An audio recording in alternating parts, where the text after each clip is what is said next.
Oh, this thing a little cold out here. Have a good one. I like your hat. What's going on, guys? Welcome to vlog number 9. We're looking to make a little pizzazz out here, and I think what we're going to do is create a giant LED Christmas tree, kind of like one you would buy at like Big Lots or wherever, but we're probably going to have $50 in it. Wherever fine decorations are sold. Yeah, right. All those places. We're probably going to have $50 in it, and it's going to look like one of them that's $300. So, yeah. Follow for more. We're going to do some repurposing with this. We're going to still try to use the metal. We're going to essentially make some kind of giant outside Christmas tree hung from potentially the tree itself and reuse this bad boy. Here's the game plan. This right here is just PEX pipe. We've got like a 6-foot circle roughly. We're going to make a Christmas tree. So, do you believe in this, Rachel? Yeah. Yeah, that doesn't sound very positive. Anyway, up here is going to be the top of our Christmas tree, where we're going to reuse. She's talking mess right now. Anyway, where we're going to reuse our previous one. But yeah, so we have the height right here of what we need. We're going to lay out like 40 strands back and forth, and then we're just going to try to do this thing. Sound like a plan? Sounds like a plan. What we're doing is, if our star up here is a triangle, we have measured our hypotenuse this way, and that is what is laid out here on the ground. So we're essentially just going to run back and forth, back and forth, back and forth, back and forth, back and forth as many times as we can, and then we're going to slide the PEX pipe through, and that essentially is going to make the bottom part of our Christmas tree. And then for the top part, we're going to slide something through, and then we're going to zip tie it to our star up there, which we're going to put more lights on the star later on. This will essentially be the bottom part of our tree that we're wrapping around this, and that'll be the top part of our tree. We're going to run back and forth, back and forth, back and forth, back and forth, back and forth, until we're out of lights, and then we'll go to the next step. Now, we've wrapped back and forth as many times as we possibly can, and we essentially have the outside of the tree finished.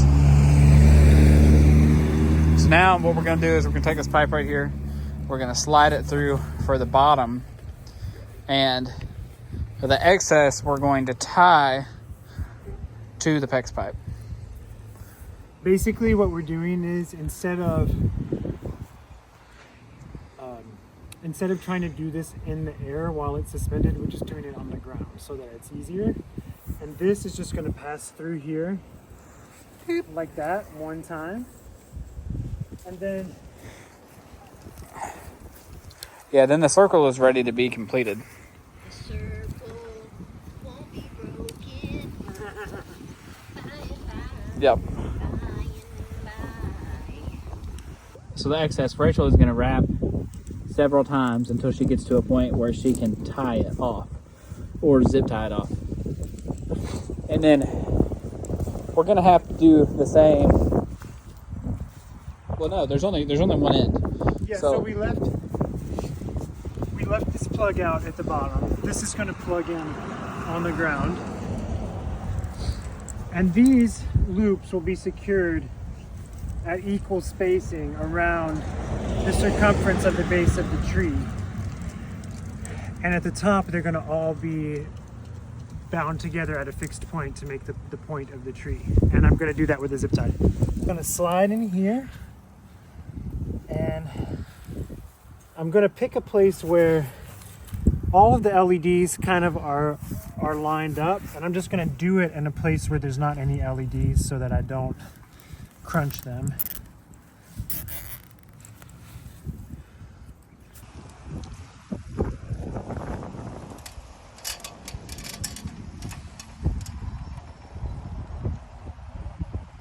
Sure. So we have it up currently. Now we're trying to find the perfect spacing to essentially make our tree. I know it's hard to see because the lights aren't on, but of course as it gets darker, I'll take more. We got them spaced out pretty organically. Now Eli is going back and spreading out each strand as much as he can, which is like 5 inches. And that is adding a little bit of a more solid shape, which is what we want. All right, guys, we have finished it. It is free floating, which is pretty neat. You can't actually tell until you go below it. Well, you can tell in real life, but it's kind of hard on the camera. Eli, what do you think about it? I love it. But just to illustrate that it is floating.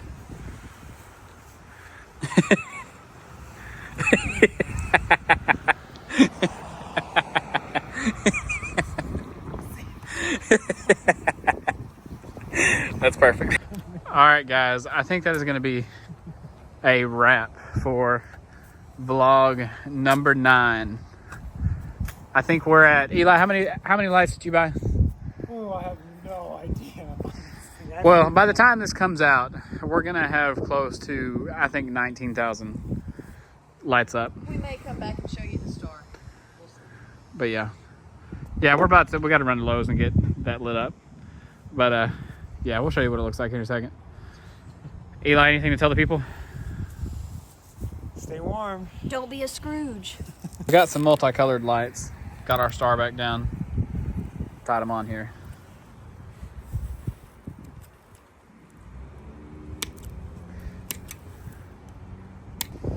All right. We got our star all lit up. Adds a little pizzazz. The floating Christmas tree in all of its glory.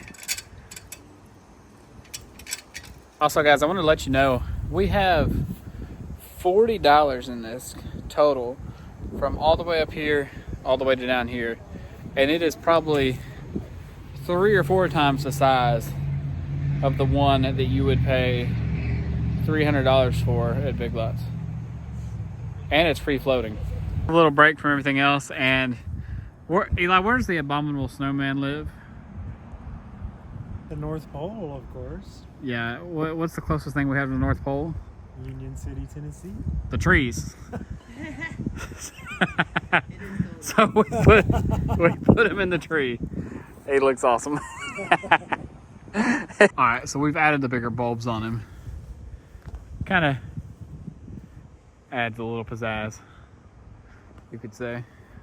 Kind of makes him, it kind of draws attention to him a little more, which is cool.